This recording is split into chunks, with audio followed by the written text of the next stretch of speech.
எனக்கு தெரிஞ்சு இவ்வளவு பெரிய அரசியல்வாதிகள் யாரும் தமிழக வெற்றிகளை நோக்கி நகர்வாக நாங்கள் எதிர்பார்க்கவே இல்லை, யாருமே எதிர்பார்க்கவே இல்லை. ஆனா பாருங்க, எடப்பாடி பழனிசாமி அவருடன் செங்கோட்டையன் அவர்களுக்கு ஒரு கருத்து வேறுபாடு ஏற்படுது. செங்கோட்டையன் அவர்கள் இயற்கையா திமுகவுக்கு போக முடியாது, ஏன்னா எம்ஜிஆர் ஏற்றுக்கொண்ட நபர், எனவே அவரால் போக முடியாது. அதே நேரம் அவருக்கு என்ன தோணுது, எடப்பாடி பழனிசாமி அவர்களுடைய டீம், அவங்க சம்பந்தப்பட்டவர்கள், அவங்க நம்முடைய மாவட்டத்தை எடுத்துக்கூடாது, அப்ப நம்ம மாவட்டத்தை வெற்றியும் பெறணும், நம்மகிட்ட ஒரு ஓட்டு சதவீதம் இருக்குது, அப்ப என்ன பண்ணுவோம் அப்படின்ற போது இயற்கையா தமிழக வெற்றிகள் விஜய் அவர்களே அவருக்கு லட்டா போய் கிடையாது. இயற்கையாவே இது நடக்குது.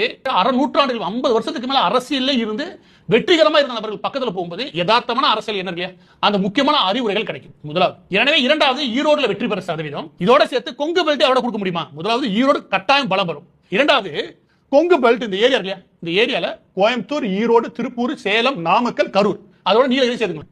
இந்த மாவட்டங்களோட முக்கிய பொறுப்பு அவர் கையில கொடுக்க முடியுமா? இதுலயே எனக்கு தெரிஞ்சு சுமார் 60 தொகுதிகள் வந்துடும். ஏறக்குறைய 60 தொகுதிகள் வந்துச்சு வச்சுக்கோங்க. மொத்தம் இருக்கிற 234 தொகுதி. இந்த மாதிரி ஒரு 4 பேர் நகர்ந்தாலே போதும் இந்த கட்சியை வலுப்படுத்த முடியும். எது? தமிழக வெற்றி கழகத்தை வலுவா கொண்டு போய் முடியும். ஆனா பாருங்க, இவ்வளவு பழுத்த அரசியல்வாதி எம்ஜிஆர் நம்பின ஒருத்தர் ஏன்ட்ட வராரு அப்படின்னு இணைச்சிட முடியும். அப்ப திமுக வீழ்த்த சக்தி எனக்கு தான் இருக்கு அப்படின்ற பின்பம் இருக்குல்ல, அந்த பின்பத்தை ஒரு தேர்ந்தெடுத்த ஒரு அரசியல்வாதி நம்புறார் என்ற பின்பம் அதை உருவாக்க முடியும். எனவே டிஎம்கே டிவிகே கொண்டு போய் விரும்புறாருல, அதுல இன்னமும் பலம் சேர்க்கும், நல்ல பூஸ்ட்.